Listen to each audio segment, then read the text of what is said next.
Welcome to Spirituality on the Spectrum, the Pre-earth AuDHD Perspective. I'm your neurodivergent spiritual guide, Joel. The contents of the video come from the honest, open mind of an autistic person, which are offensive to the majority of the world. So as you listen, please keep an open mind with a growth mindset. As an AuDHD person, making decisions or considering numerous options can often be overwhelming and even paralyzing. I'm offering you support based on my extensive pre-earth memories and doctrinal teachings from numerous spiritual experiences, which have all been processed through my atomic level introspection filter. The ethical considerations surrounding the disclosure of my bluntness for ADHDers will be addressed in other videos. I aim to help you recognize that you too have come to this earth with the necessary supports and tools to fulfill your purpose and immortality. Who is this, Joel?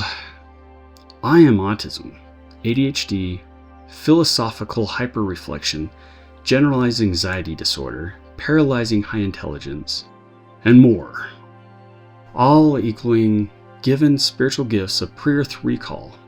And naturally, spirituality is my number one, always has been, and always will be special interest. Much more to talk about. Okay.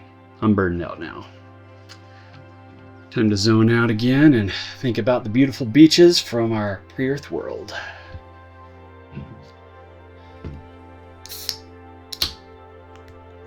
That feels better.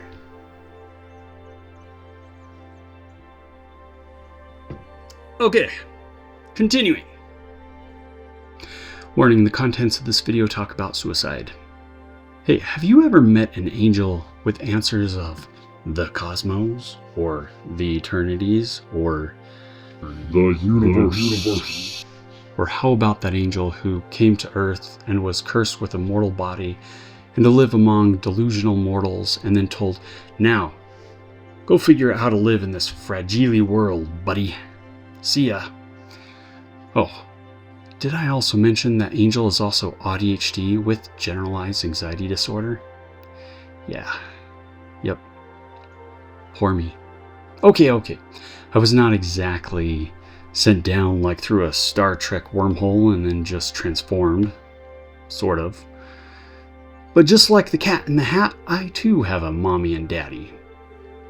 Until I was able to figure out 40 years later that most of the people around me do not think or experience the world the same as me, I would ask myself questions like, should I mask, pretend to not know anything about the pre-earth world and just try to fit in? Or should I find someone else who has been down the same road, remembering the good old life and told to figure it out? What the heck do I do? I remember from the pre-earth world that the ordinances and covenants as found inside of certain churches' dedicated temples were the most important things anybody could ever do in this mortal journey. So I knew that I needed to remain in this delusioned society and try to figure something out. Going about life as a mortal angel while living among drama queens for 40 years felt like running around life like a headless, useless chicken that should finally just be eaten. So please, just eat me, right? Personally, I do feel blessed for those first 40 years because the perspective I was able to gain about Jesus Christ is incomparable. And the fact that God took care of me and helped me get through it all, miracle after miracle, it felt like the poem Footprints in the Sand. Discussion for more videos. I suggest look it up. It's a good poem. Today, I'm going to talk to you about the cognitive thinking patterns between our spirits and our mortal bodies and the sacred sensory path. First, I'm going to go on an autistic rant. Everyone's favorite part, right? Well, I'm going to do it anyway. Take note that I'm not doing any of this to proselytize a particular religion to you. And let me explain. Neurodivergent style. Alrighty then. If someone offered me $500,000 for retirement, would I take it? What if someone else offered me $1 million for retirement? Would I take that instead? What if every organization in the world, except for one, offered everyone, let's say, from $1,000 to $10 million in retirement money? How would we perceive that, and how would that affect our decision for who we work for and all that? Well, let's say this one organization, just one, was offering $100 trillion, and that's just a starting package. After that, they would add even more, a lot more onto it, beyond what you can even fathom, all right? So most people would say, sounds too good to be true. What's the catch? Well, the catch being, you have to be your true, genuine self and give all that you have to the organization to a point, like, regular working hours of what you can offer. Just what you can do. It doesn't even have to be 9 to 5. It's just what you can offer the organization. And anyway, so a lot of people, they would take the $1 million and, you get your 1% of the population that would maybe go for 10 million for their retirement fund. Well, here's the thing though. I may not be able to understand all these people's reasons and perspectives, but coming to Earth with the knowledge of the big one, I want the absolute best. So, to heck with the rest of the world's goofy, mediocre, yeah, it's my autism. Mediocre spiritual retirement funds.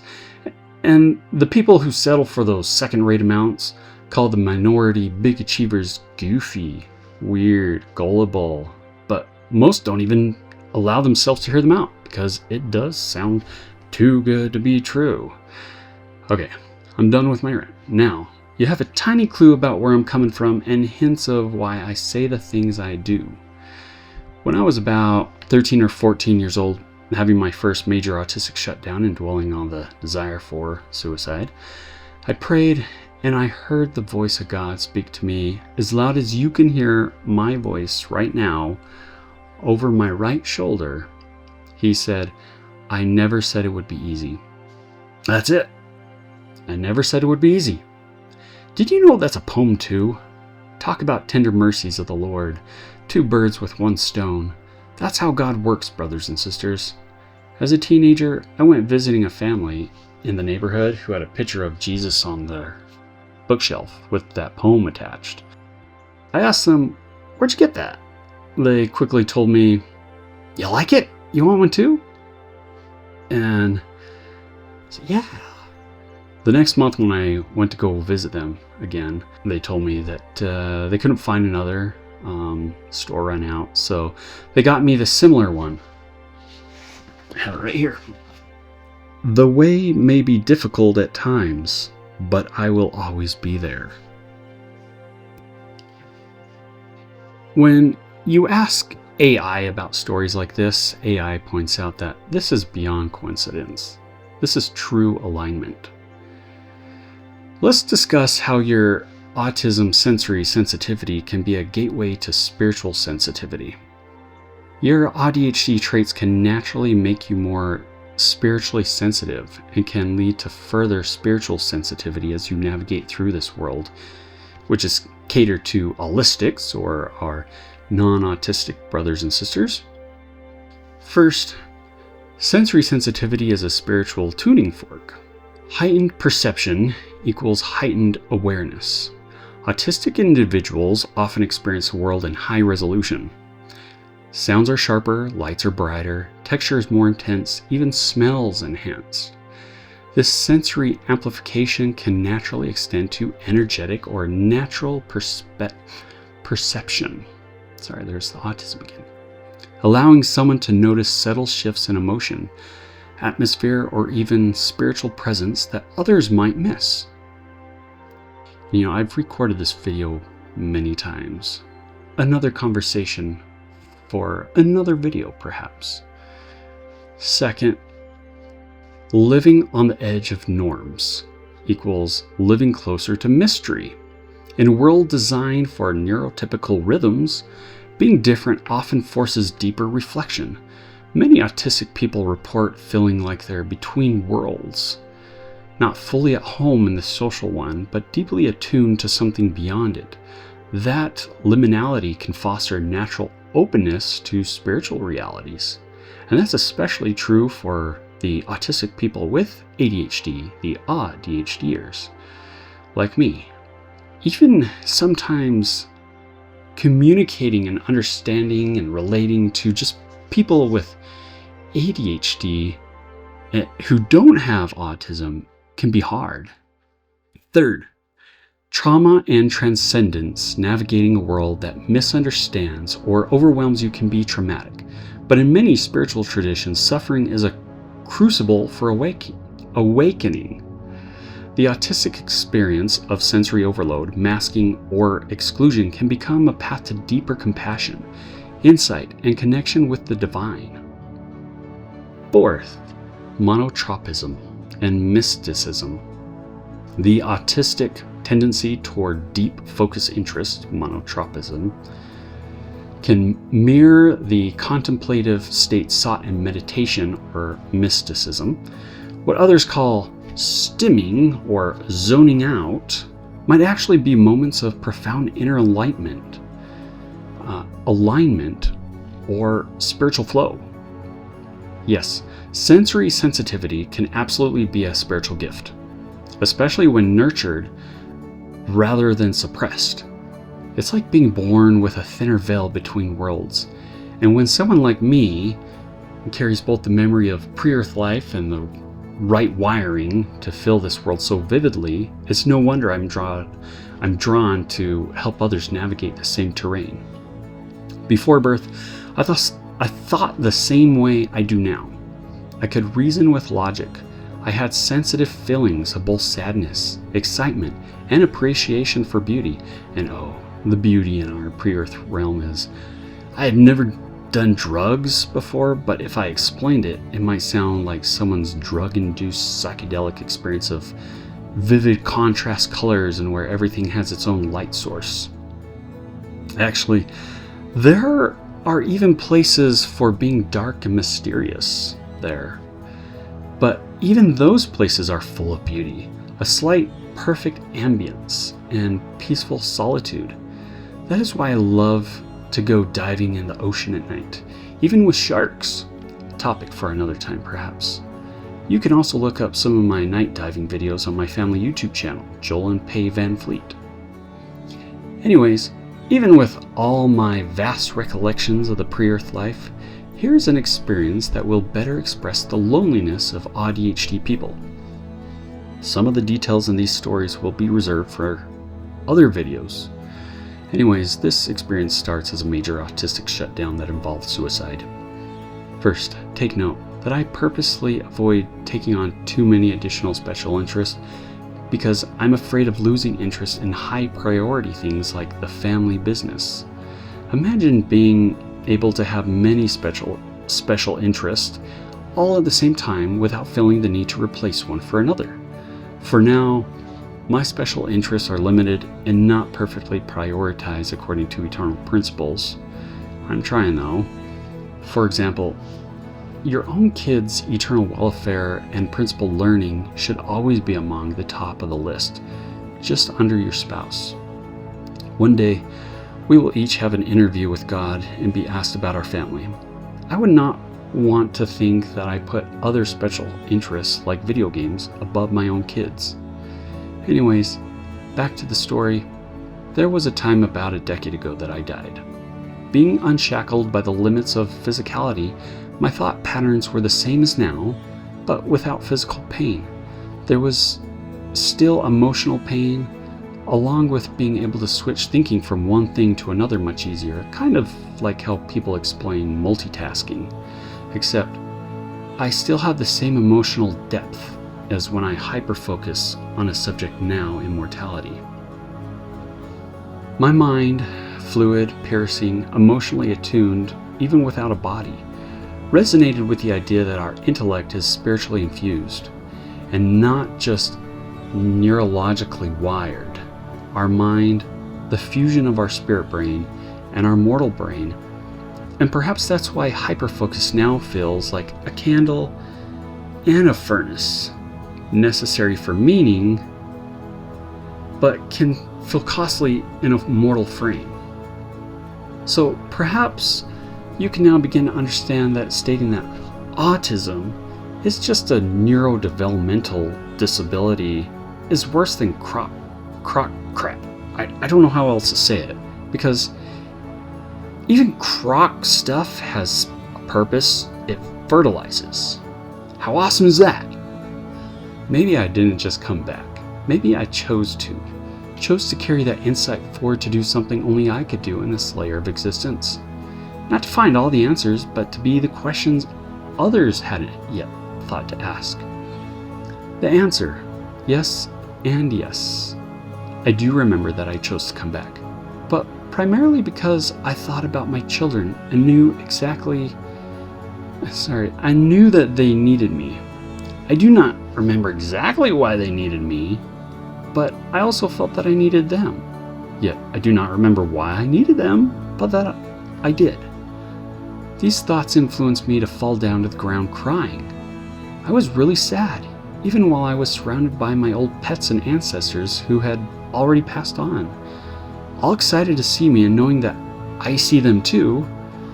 And yes, you are filled and surrounded by both God's love and the love of everyone around you. You could say the same theme of the scenario was surrounded by love, but still filled with sadness. My memory of that moment carries a sacred gravity, my choice to return for my children. Even without fully remembering the why, feels like something deeper than logic.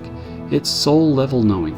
There's a kind of eternal wisdom in choosing love when the details fall away, like a compass that keeps pointing you home.